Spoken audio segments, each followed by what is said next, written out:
Hi everyone, welcome to Magnet Brains Hindi Medium. This is your English educator पलक रख्यानी. इस session में हम देखेंगे class 10th English का lesson 7 the unity of Indian culture के question and answer. इससे previous video में हमने इस पूरे लेसन के एक्सप्लेनेशन को कवर कर दिया है. इस पर्टिकुलर वीडियो में आपकी बुक जो है पैनोरमा पार्ट 2, उसमें जो है लेसन के इन बिटवीन कुछ क्वेश्चंस हैं और जो लेसन के बाद के क्वेश्चंस हैं उन्हें हम पूरा कवर करेंगे. तो बिल्कुल वीडियो के एंड तक बने रहना ताकि आपके सारे डाउट्स जो हैं क्लियर हो जाएं. मैग्नेट ब्रेन्स हिंदी मीडियम एक ऐसा चैनल है जो आपको प्रोवाइड करता है 7 से लेके 12th क्लास तक बिल्कुल ही free of cost education. And even magnet brains पे आपको मिलती हैं बुक्स एंड ई बुक्स भी. तो इन्हें अवेल करने का तरीका बहुत ही सिंपल है. आपको डिस्क्रिप्शन में लिंक दी गई है फॉर्म की, उस फॉर्म पे जाके आप डिटेल्स भर के सबमिट कीजिए. देन हमारी टीम जो है आपसे जल्द से जल्द कॉन्टैक्ट करेगी. तो चलिए शुरुआत करते हैं क्वेश्चन एंड आंसर्स की. Now beginning with number 1 thing. तो आपकी बुक के बीच में जो भी चीज़ें आई हैं ना, मैंने सब कवर कर दी है ना. आपको जो है कोई दिक्कत की ज़रूरत नहीं है भाई. बोलो मैम ट्रू एंड फॉल्स है तो वो भी डाल दिया, फिलअप्स है तो वो भी, ताकि आपको बाद में सॉल्व करने में कोई भी इशू नहीं आए. So beginning with number 1 thing. तो आप शुरुआत में ही आपको देखने को मिलेंगे right T for true and F for false statements. True and false यानी क्या, खैर बचपन से करते आ रहे हैं.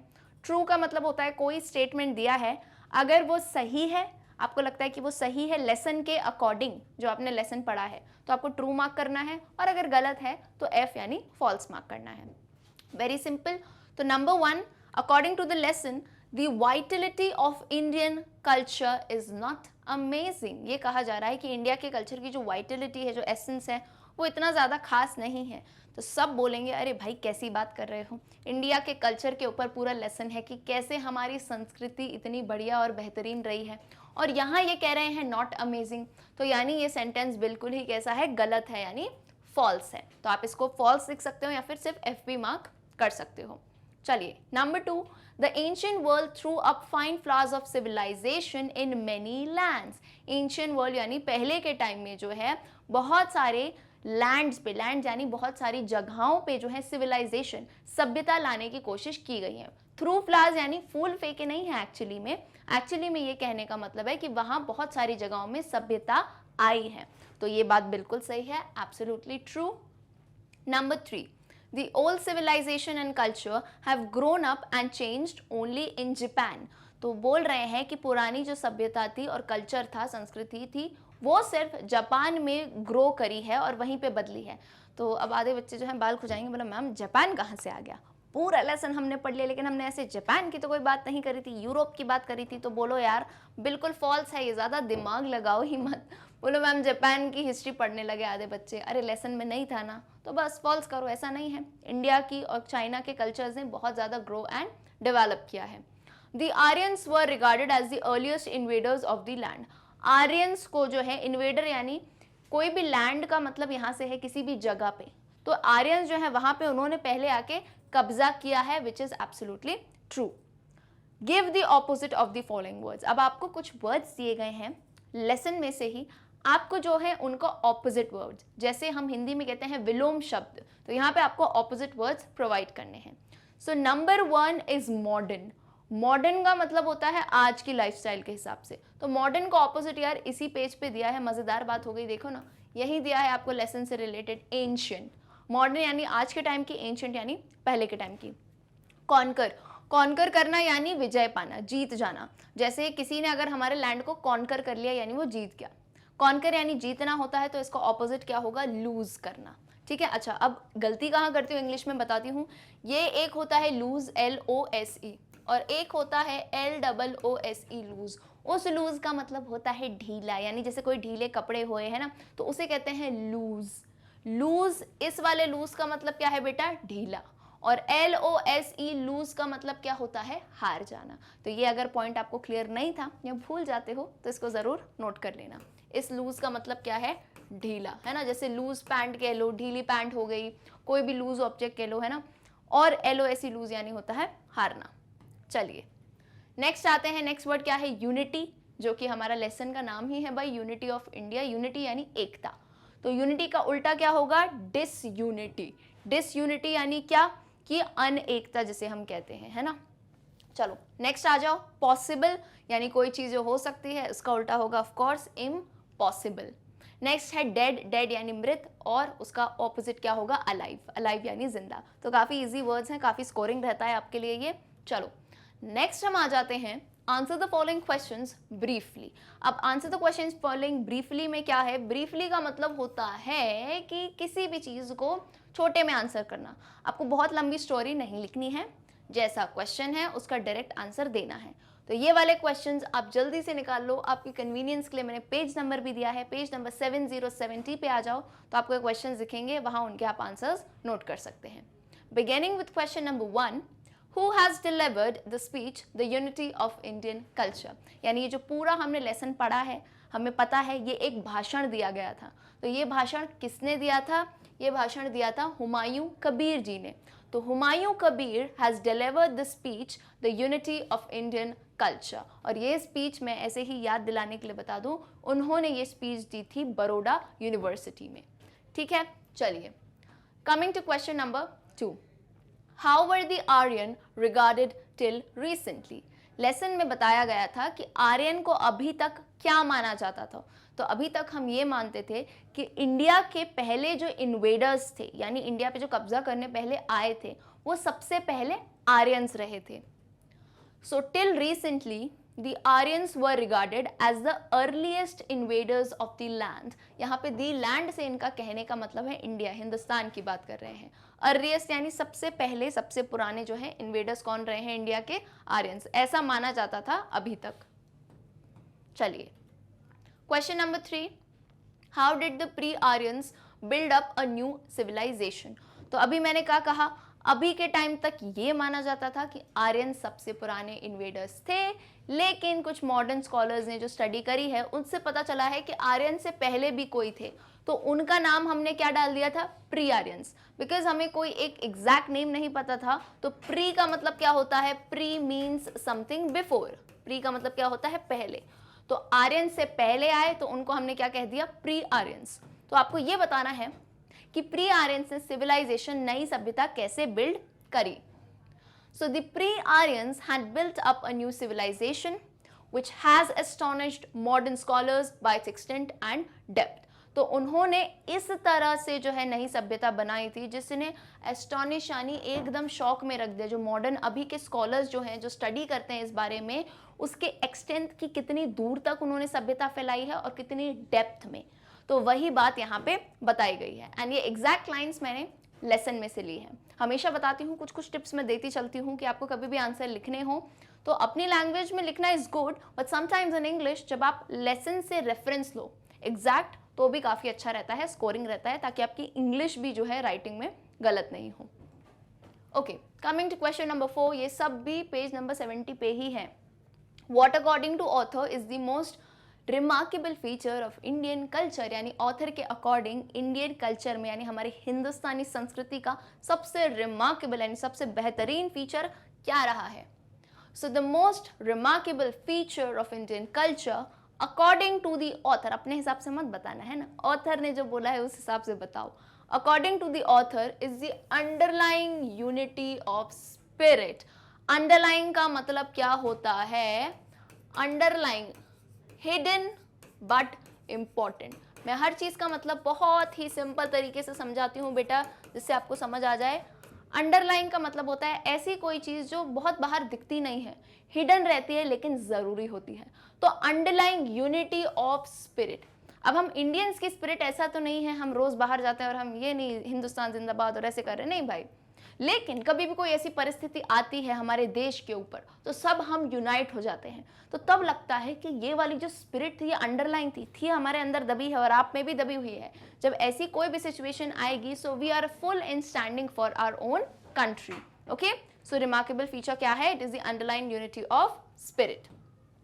Okay, coming to question number 5, Where have old civilization and culture grown and changed? किन किन जगहों पे पुरानी सभ्यताओं ने ग्रो किया है और वो बदली गई हैं? So the old civilization and culture have grown and changed, एक तो इंडिया में and to some extent in China. To some extent यानी कुछ कुछ मान सकते हैं हम, थोड़ी बहुत मान सकते हैं कि चाइना में भी चेंज हुई है, लेकिन मेनली हम किसकी बात करते हैं? इंडिया की बात करते हैं। तो आप आंसर में दोनों जगहों को मेंशन करोगे, एक तो इंडिया और ऐसा लिख सकते हो to some extent in China. Alright, चलिए moving on to next question number 1। ये हम आ गए हैं कहाँ पे, हम आ गए हैं answer the question briefly page number 72 पे। तो पेज नंबर 72 खोल लो, यहाँ पे आपको क्वेश्चन 1 दिखेगा। What has been the policy of the Indians in all spheres of life? Indians की, हिंदुस्तानियों की, कहीं भी हो चाहे वो दुनिया में कोई भी आप कल्चर ले लो, उनकी एक पॉलिसी क्या रही है? So the policy of the Indians in all spheres of life has been live and let live। ये चैप्टर पढ़ते टाइम भी मैंने बताया था, बहुत ही बेहतरीन पॉलिसी है ये हम सब का।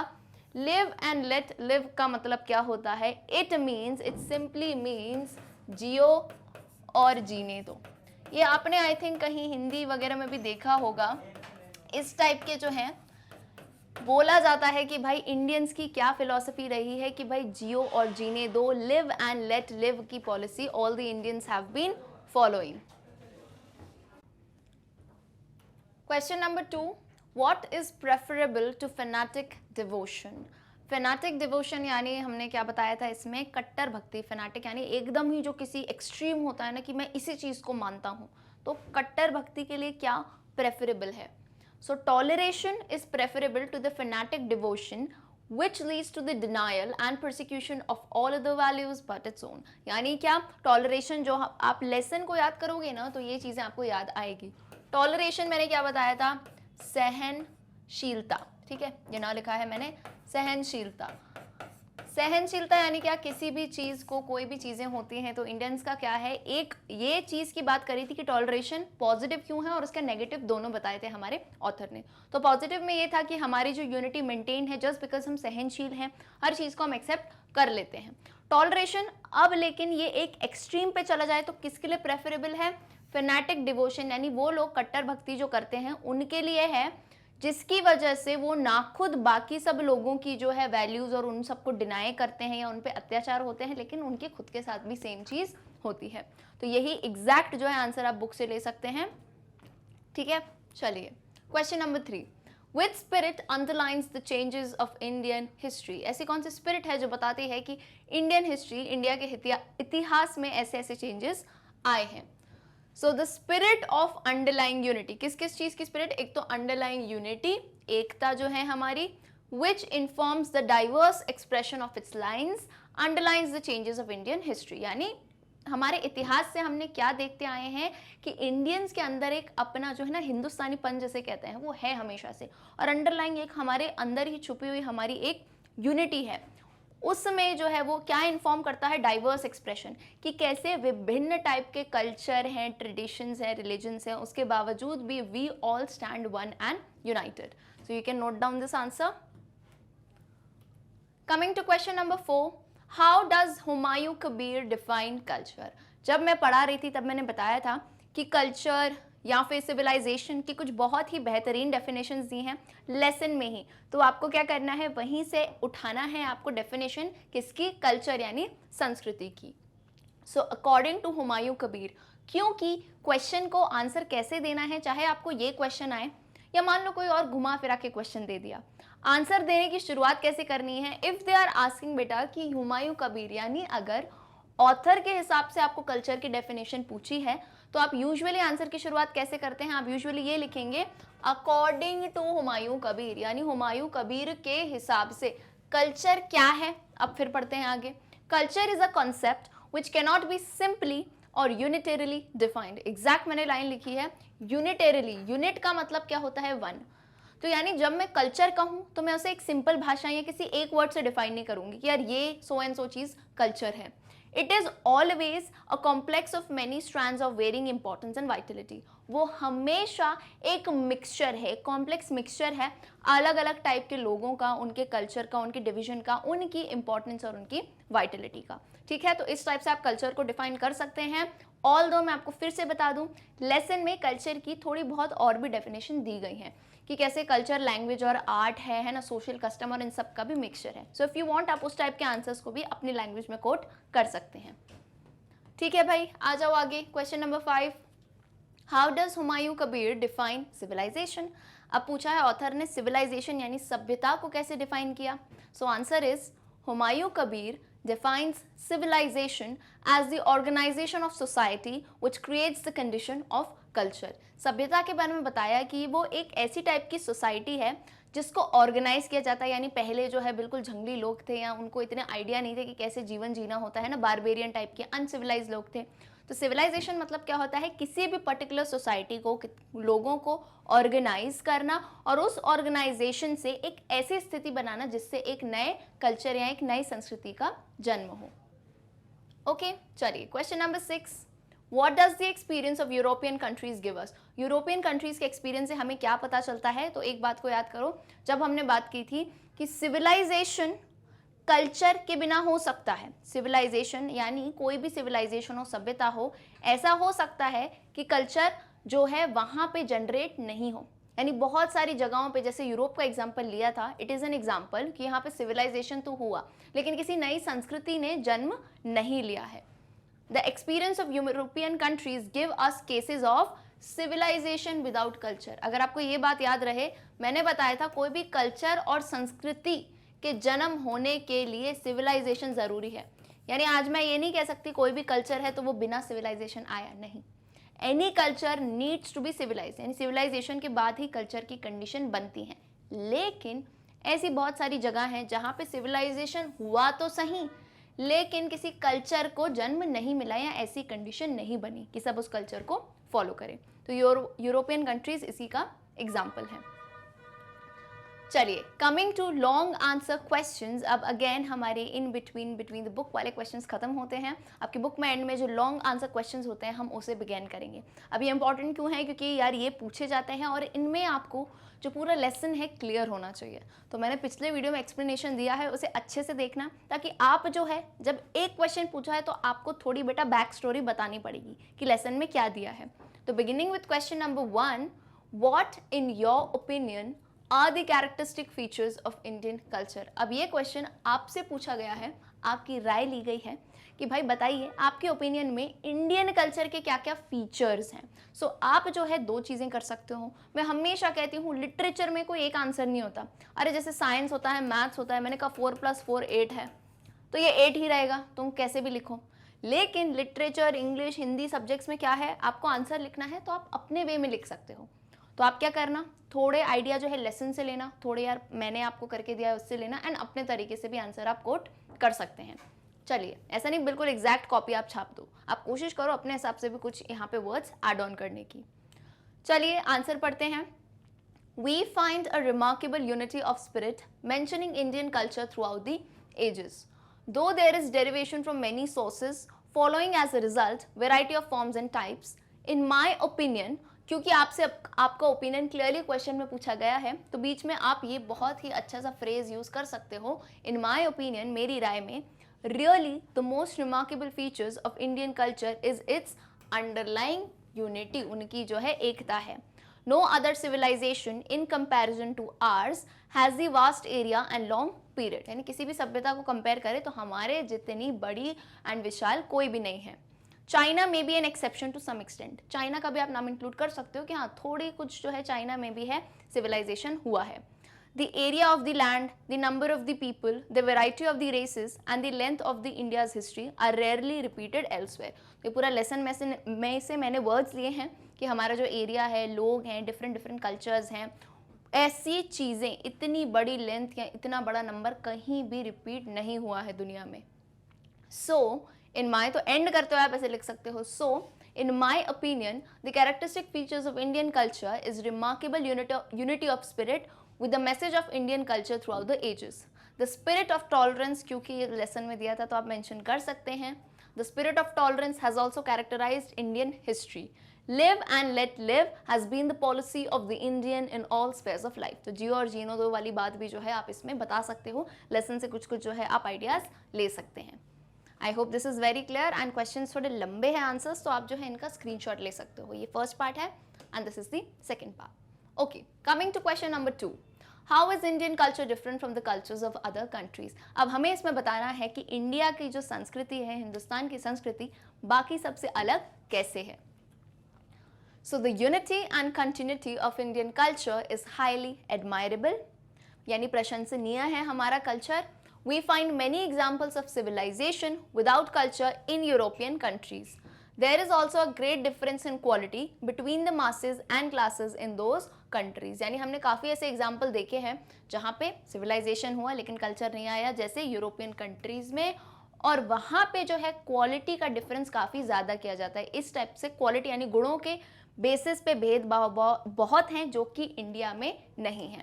It has shaken the faith of even all those Democrats who show warmth of feeling on it, but India in such differences and evils are not found. India में इस टाइप के डिफरेंस नहीं है. हाँ, इंडिया अलग है, उसमें variety है, लेकिन हमारे यहाँ वेराइटी बेटा कल्चर की है कि हमारे कल्चर्स का इतिहास अलग, रहन सहन अलग, पहनावा अलग है ना, उन किस टाइम से वो इस्टेब्लिश हुए थे, कौन से लोगों को वो मानते हैं, उस टाइप से हम अलग हैं, अपॉर्चुनिटीज से अलग हैं, इन्फॉर्मेशन से अलग हैं.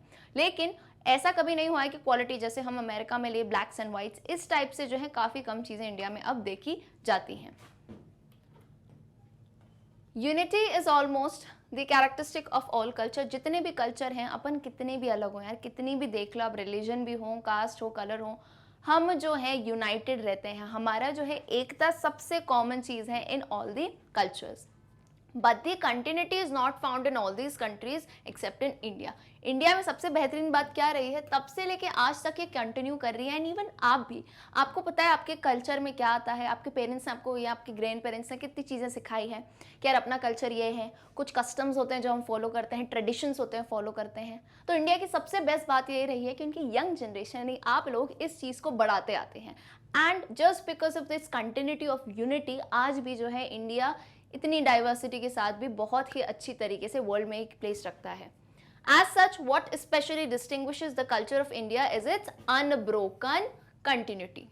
There have been a firmly fixed growth, developments and extension of culture which is gradually spread throughout in every class and section of the society. तो यहाँ बताया गया है कैसे इंडिया ने जो है डेवलप किया है, प्रोग्रेस किया है अच्छी तरीके से, और हमारे हर कल्चर, हर सोसाइटी ने कितनी जो है प्रोग्रेस की है. और धीरे धीरे, ये ऐसा नहीं कि एकदम से बून हो गए, एकदम से नीचे आ गए, नहीं, धीरे धीरे ग्रेजुअल प्रोसेस से हमने जो है प्रोग्रेस किया है.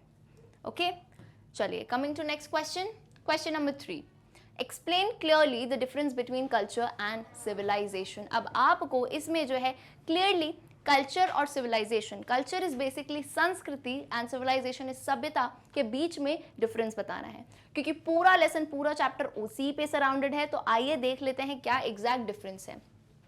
Culture is a result of combination of such organization which forms civil societies. It expresses itself through language and art, philosophy and religion, social habits and customs, and also through political institutions and economic organization. यानी culture clearly मैंने आपको बता चुकी हूँ, culture क्या है बेटा, एक कॉम्बिनेशन है उन ऑर्गेनाइजेशंस का जो सिविल सोसाइटीज बनाती हैं. यानी पहले मान लो अनसिविलाइज लोग थे जिनको तौर तरीके नहीं आते यार कि जीवन जीना कैसे है, अच्छा ये करना होता है, वो करना होता है, नहीं पता था. ठीक है, सिविलाइजेशन आया, पहले उनको सभ्य बनाया, फिर सभ्य बनने के बाद उन्होंने डिफरेंट डिफरेंट कल्चर्स का रूप लिया. अब कल्चर कोई एक डेफिनेशन नहीं है, मैं ये नहीं कह सकती कि ये जो है हिंदी बोलता है तो इसका ये कल्चर है. और इंडिया में कितने लोग हिंदी बोलते हैं, अच्छा गुजराती बोलता है तो इसका ये कल्चर, ये सिंधी बोलते हैं, नहीं भाई, कल्चर जो है एक बात नहीं है, ये किसका मिक्सचर है, लैंग्वेज एंड आर्ट का, भाषा और कला, फिलोसफी और religion, social habits and many more things, जो कि मैंने डायरेक्टली लेसन में से ली है. All of them collectively constitute the expression of life which is described as culture. तो सब collectively क्या बनाती हैं, कल्चर बनाती हैं. Culture is also the efflorescence of civilisation. Efflorescence का मतलब क्या होता है, प्रोसेस ऑफ डेवलपमेंट. तो कल्चर जो है सिविलाइजेशन का ही एक प्रोसेस है, यानी सिविलाइजेशन होते होते होते होते क्या बन गया, कल्चर बन गया, ऐसे. अब ऑन दी अदर हैंड, दूसरे हाथ पे सिविलाइजेशन, सभ्यता क्या है, it is the organisation of society which creates the condition of culture.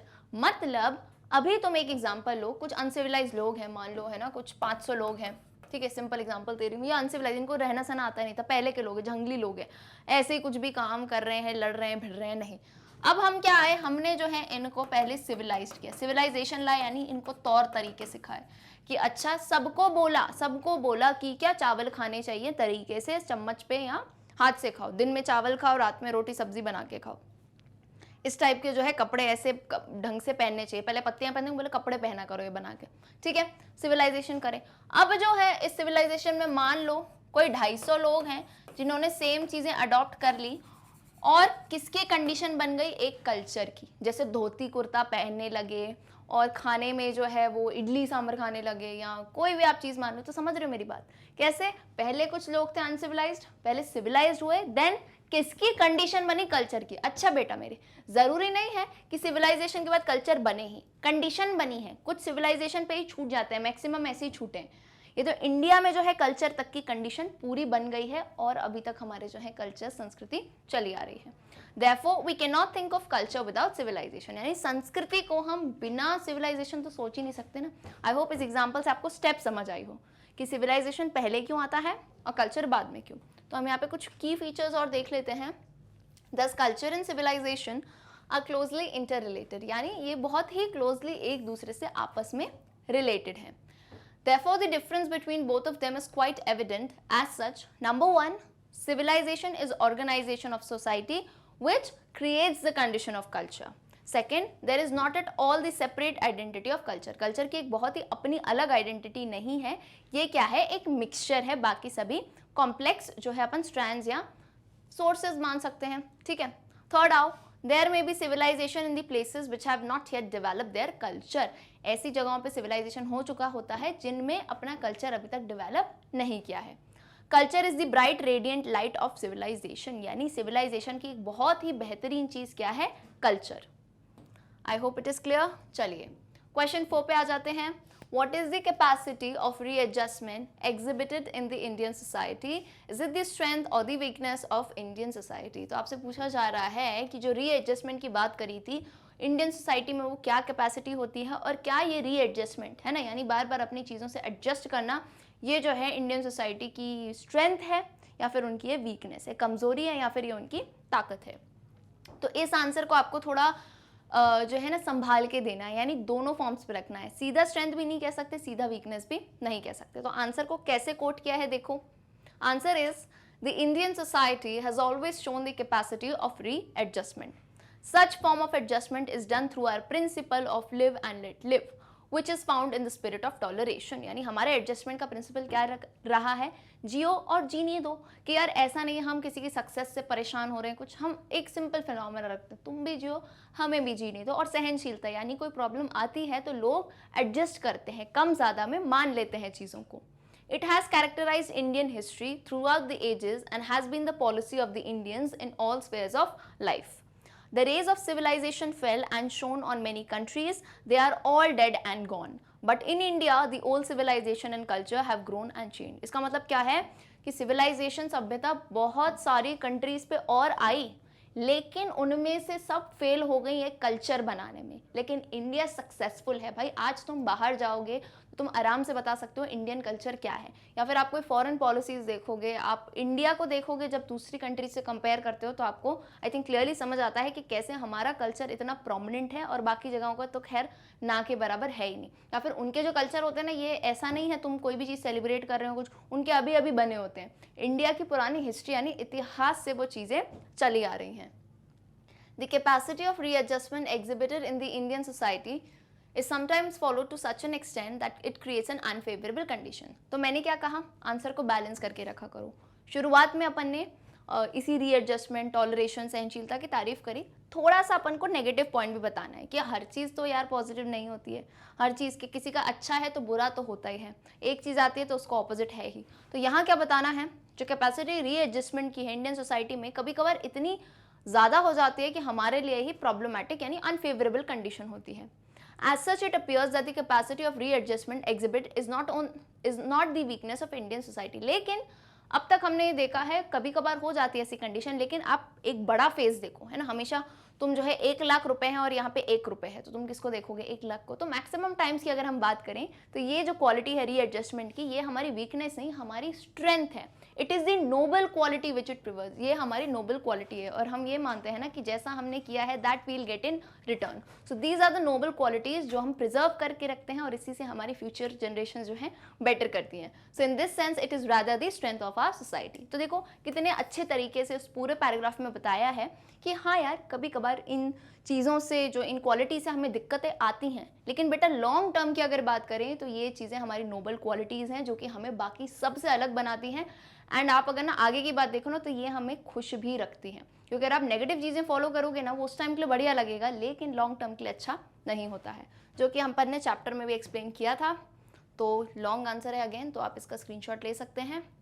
चलिए, coming to question number 5, discuss the main ideas contained in the text. In the text का मतलब है जो आपने लेसन पढ़ा है उस लेसन का पूरा सार क्या है, मेन आइडिया क्या है, मतलब सिंपल है कि वो लेसन में कहना क्या चाहते हैं। तो हम उसी को कोट कर देते हैं यहाँ कुछ लाइंस में।